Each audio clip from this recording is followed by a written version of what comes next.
Welcome to PNW Prop Stars, the only Seahawks only gambling show in the multiverse. I'm your host, Clinton Bonner, and I am joined by two fine young gentlemen. Well, one's young, one's not so young, but hey, Adam, you had beautiful snow this morning in Montana. How's it up in your neck of the woods, though? Hey, it looked like it matched this show outside because hell must have frozen over if Clinton's won 3 weeks in a row. Like, that's the only thing I can see. Yeah, I don't know. Is it true? Did you really win 3 weeks in a row? Wilson, are we going to let this stand if it did? Yeah, I can't believe it. He's almost equaled his win total from our first 2 years doing this show just this season. So we're going to have to change that. Yeah, well, you guys can try to change that, but once again, confidence is high. I repeat, confidence is high. I like my picks this week. I mean, I basically love them every single week, so that's not like a big shock, but we're going to get right into it this week. If you're not accustomed to PNW Prop Stars, well, we're going to be looking at the Seahawks Falcons game this week, but we're going to look at it from the vantage point of what does Vegas say? What are the odds? And we're going to play 4 different bets, 3 regular bets at $10 a pop. You can bet anything you want on the board. That's available out there in your books. And then our 4th bet is a 1,200 or longer, so plus 1,200 or longer odds. We call it the Fail Mary, the Sunday rubber, the Sunday scratcher, and that's only $1. So we bet $31, and every single week we try to win some monies. And you can see on screen on youtube.com/Seahawkers podcast. If you're here, we'd love for you to hit subscribe, hit the like button, go to getintheflock.com and contribute to the show so you can do all the fun stuff with us, like get inside our Discord as well. I've got it on screen here too, just in case you want a visual. That's where you go. That's where you hit subscribe. You could also join us on YouTube as a member. We love that as well. All right. So, boys, I am titling this one, whether you like it or don't, I'm titling this one Huge Points Incoming, and a little subtitle for those that could see it on YouTube, the Hotlanta Bonanza, because we're in a dome. Vegas says the over-under is 50. They only got 2 games on the whole docket that are 50 or more points. We're one of them. And I think we're going to see a lot of points. So quick vibe check on that. Wilson, a lot of points this week or overblown? Yeah, I agree. I think the over will hit, and that'll be reflected in some of my bets. Okay. We don't want to give away too much, so careful. But Adam, you feeling lots of points or, I don't know. You're not sure. Yeah, I think the Seahawks are going to score a ton of points this week. The Atlanta Falcons, I'm not quite so sure on that one. We will see, though, I suppose. All right, we shall see. All right, so guys, again, look, guys, this is getting old and kind of dumb, right? So week 3, week 4, week 5, and now we're on to week 7. So I think I won 4 weeks in a row, guys. 4 weeks in a row. I'm pretty sure that I think so, because we had the 3-peat last time. Then last time I was running solo, you guys were not on with me, and I won week 6. Now, I didn't win it in huge fashion. I had one bet hit. It was a combination of Lockett getting 40 yards and Geno over 225 yards. It hit. I know, Adam, you had one as well. I didn't put the whole board up there because most of the board are big whiffs. Let's turn the page. Guys, for the viewers' sake, I hope somebody else can take the crown because it is getting awfully, awfully heavy to wear this so many weeks in a row as we enter week 7 of the NFL season. That does mean I'm up first on the tee box. So, by the way, I put this out there on YouTube to ask, hey, Vegas has this at 51 points or over, or over under 51 points. What say you? Most people say, yep, Vegas got this nailed. The 39% biggest portion say Vegas got this nailed. And the rest are almost split down the middle. Just put this up like late last night. And so, it's kind of a divided electorate here. And again, I'm calling it the Hotlanta Bonanza. So you can probably imagine where I'm going, which leads me right into bet number 1, boys. Look, I don't often take the easy squeezy bets that are right on top. I think this game goes into the 60s is my ultimate bet. I think both teams score high 20s into the 30s, which of course you add those up, they get into the 60s. I also like at minus 112. I go on the DraftKings, you give me like minus 112. Not so bad. I think it's a smash burger and Geno in a dome, and we're not playing very good defense. So that's where I'm at. Wilson, sounds like you are also on board for the over, correct? Yes. All right. He's on board. Adam, interesting. I'm not sure if you want to share more about it now, but the idea that the Falcons might not score so much, what leads you to that conclusion watching our defense the last, say, 3 to 4 weeks? Yeah, it's a little less about our defense and it's a little bit more about their offense. Look, this is one of the most overrated teams in all of football. I can't stand that they're overrated. Year in and year out, they have eked out some wins over some mediocre teams. A lot of people call the Seahawks fraudulent. I'm not so sure that the Falcons are for real. In fact, I would bet that they aren't. Now, with that said, the Seahawks could absolutely do their part in this game and score like 30, 40 points, and the Falcons don't have to do much to get you to your over. So don't hate it at all. Yeah, I actually want to peel back one slide. Ryan Bowen had the comment of the year. He wrote, yes, 51-0 Hawks, right? So it's like, hey, did they nail it? He's saying they absolutely did. 51-0, a big gelling. I think we'd all like that. All right, Adam, you hit one last week as well. So you are in second position. Where are you taking us this week, bud? And tell us why. All right. Well, I am going with something easy out of the gate as well, but there is a little bit of rationale behind this. Look, the Falcons defense, not as good as a lot of people think, especially when it comes to the pass rush. They are a terrible pass rushing team. They are dead freaking last in the league in pressure rate. And you give Geno Smith a little bit of time and he'll pick your ass apart every single time. One thing that they are good at is stopping a lot of the very deep shots. So that's the reason I don't go with a DK bet here. But one of the things that they are really poor at defending is the intermediate area of the field. And that's where JSN lives, right? That's his bread and butter area right there. I think this is a huge day for Geno, and I think it's a huge day for JSN. So JSN 50+ yards at -120. Wilson, the -120 part, I just like, man, JSN's been so up and down, and I realize 50 is not that much. I still have the hesitancy to have to pay 120 to get to 50 yards when JSN's been kind of hit and miss this year. How do you feel about this one?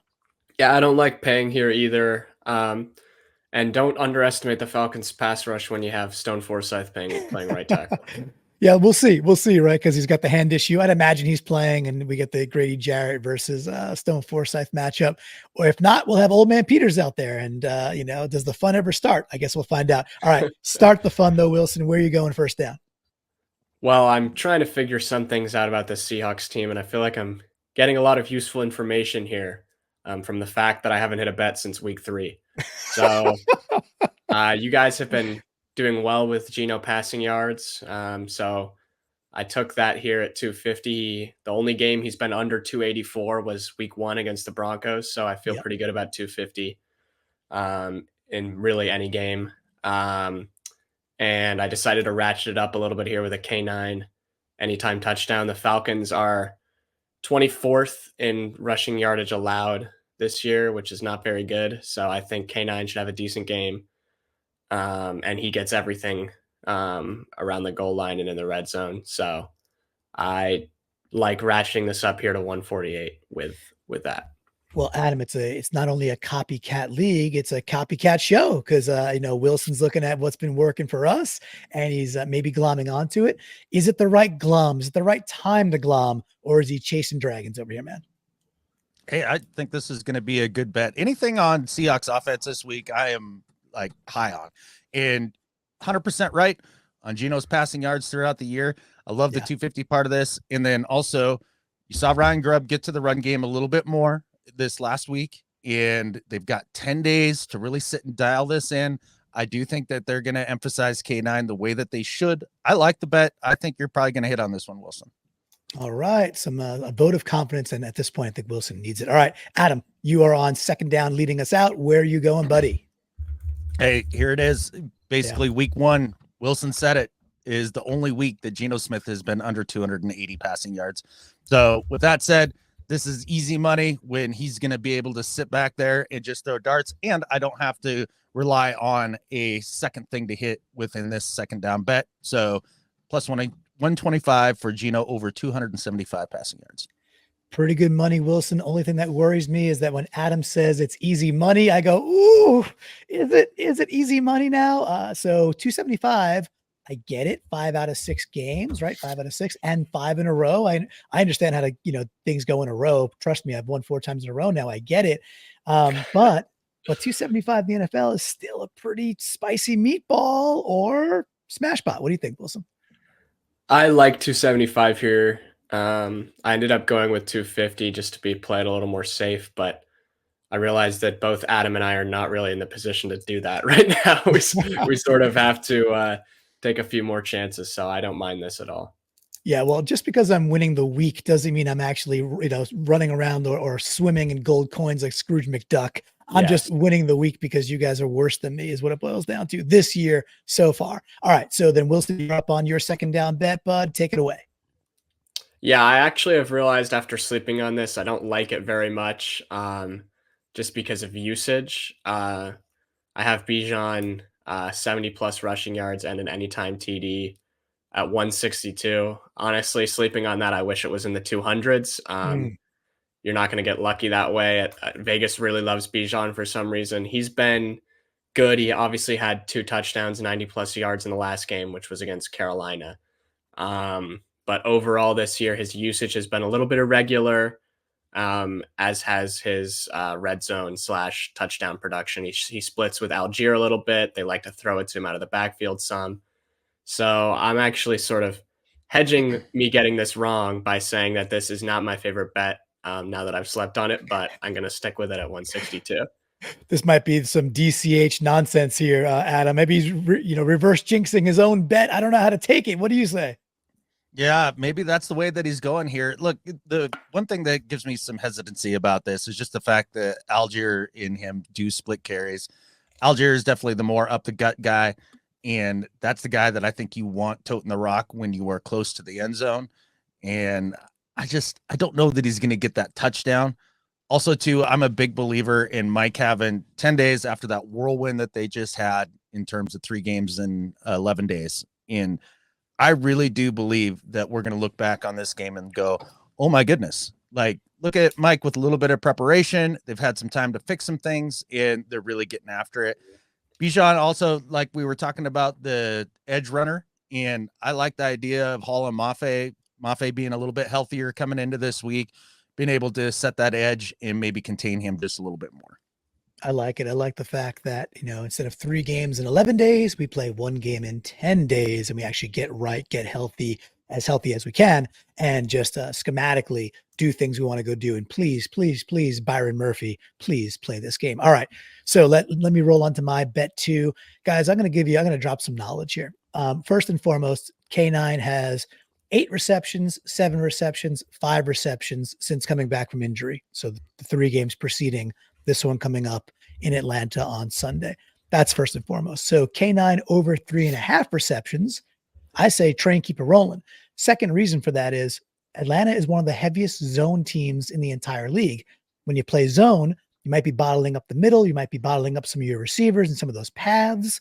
But what often happens, and you can see it in the stats, is running backs get the ball more in the flats because they leak out and it's a matchup you like, right? It's a running back, especially like K9, against a linebacker, and take that all day, dump him the ball, let him go do some things. So 3.5 plus receptions. This is, to me, give a cat a cupcake. What's going to happen? So I want 4 receptions and over 25 yards receiving. Smash them together for a healthy plus 138. It is my favorite bet of the week. Wilson, do you like how my math? Yeah, this is the reason you're losing the least right now. So good for you. It is literally bets like this. You're right. These are the kind of bets I've been hitting. So Adam, does it just keep hitting? Is it logic for you that, yeah, K9 should hit this? I think he should. The light has gone on for this team that K9 is their 3rd best player on this football team, if not the 2nd best player. They are doing everything they can to get him the rock. And with Grubb and kind of his style of play, he does like to get the backs involved in the passing game. Yeah, this does seem like a very solid bet here. For me, it's one of the ones that I don't think Vegas has caught up yet. And again, it's you think there's a trend until the NFL says you're a fool. There was no trend there the whole time. Ha ha ha. But I do think there's a trend here. So hopefully we get it. All right. Speaking of getting it, 3rd down, Wilson, take it away. Yeah. When you're not betting real money and you keep going into the negative, you got to get spicier, because if you don't go spicy, there's no way to get out of the negative. So I'm going spicy here. Look, Cousins 325 plus pass for those of you who are not on YouTube. If you are listening on podcast app, I would recommend checking out the YouTube stream too. We're 3 very handsome gentlemen.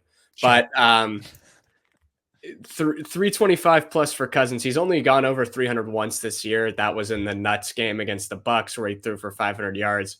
I don't think he's going to have that kind of performance, but frankly, I'm still very suspect of our defense. I know it's been 10 days and, there's certainly been opportunity to fix some things. Few guys get healthy.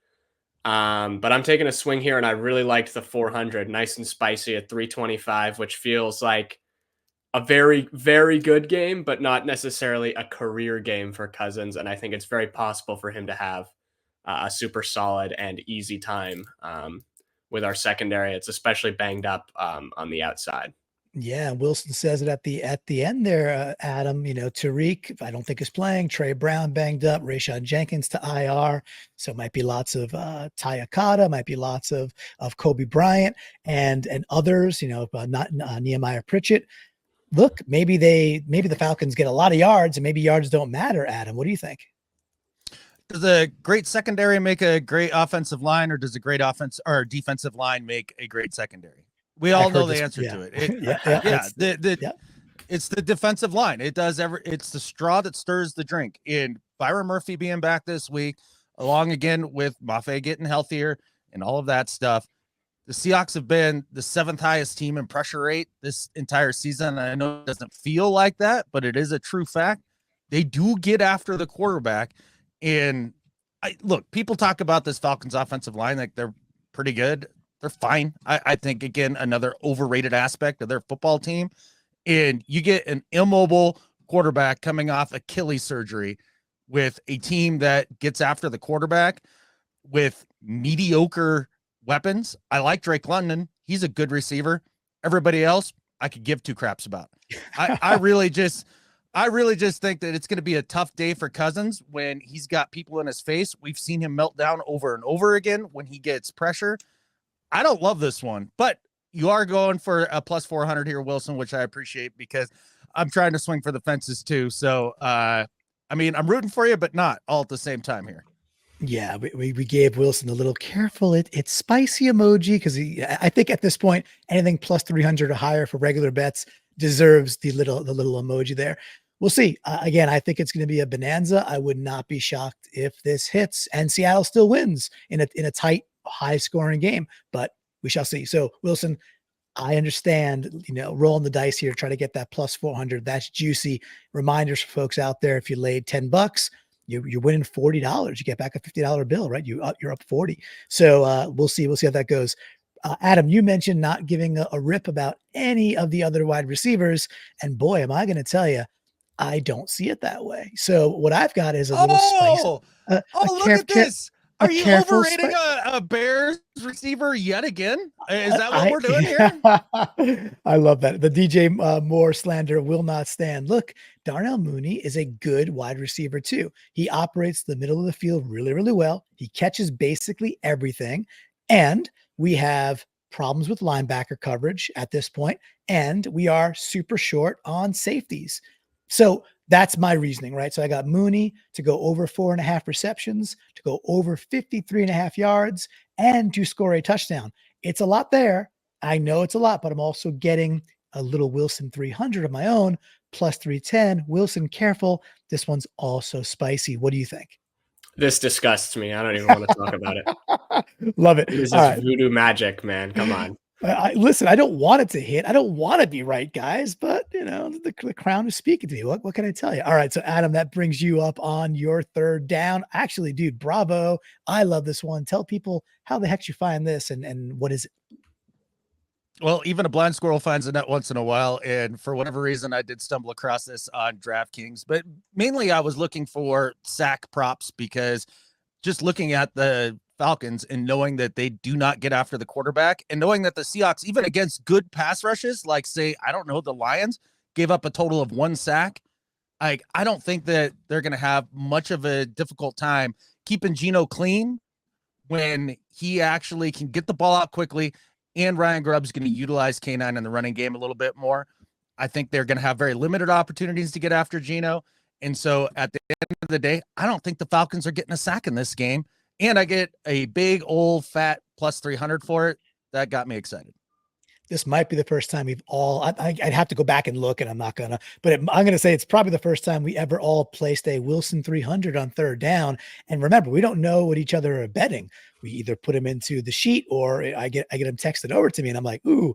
So we all had this propensity to want to try our hand for something a little spicier on third down this week, which I appreciate. All right, that is going to take us quickly, the few minutes left to go, of course, over to the Fail Mary, plus 1,200 or longer odds to qualify. It's only $1. So that's why it's the Sunday scratcher, the Sunday rubber. Everybody calls it that. All right. So I'm going, guys, I let out with the Hotlanta Bonanza. I gave it a name, for crying out loud, right? So 10 plus total touchdowns in the game, 5 and 5, 6 and 4. It don't matter to me how you get the math there.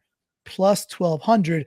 Wilson, this is just me just banking on the idea that I think a lot of points are going to be scored in that dome come 1 o'clock Eastern versus Atlanta. Do I have a shot at all getting to maybe 10 or 11 or even 12 touchdowns in this game? That's very, very spicy, but you do have a chance, I think.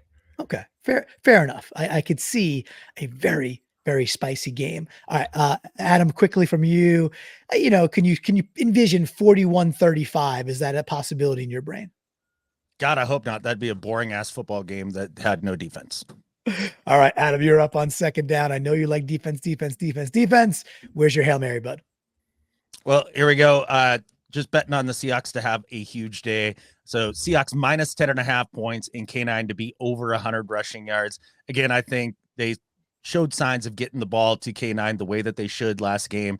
And I think the Seahawks actually come out and spank the Falcons this week. I'm really bullish on the team for this week, and that's where I got this plus 1,200 beauty right here.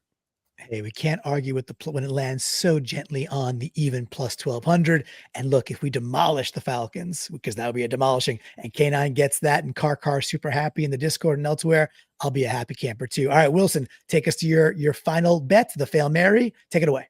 Well, I can't take that big bet on Kirko and not try and balance out my hawker a little bit here with the Fail Mary. So equal 325 plus for Geno and a massive day for DK. I know for some of the reasons we talked about, it might be less of a deep shot day to DK, but who cares? This is what I want. The heart wants what the heart wants. And hey, look at this. Vegas says 51 points. They're predicting a lot of everything, right? So why not already? If you're going to bet big on a Fail Mary, which you have to anyway, we might as well really lean into offense ruling the day. And I think we all did that in our own unique way. All right. So just a quick reminder, youtube.com/Seahawkers podcast. Go out there, give it a follow. We would appreciate it. I know that Wilson has got to mosey on to bigger and better things over at Princeton. Boys, I hope we have an amazing week. We have a lot of fun. With that, there's only one thing left to say. Go Hawks. Go Hawks. Go Hawks.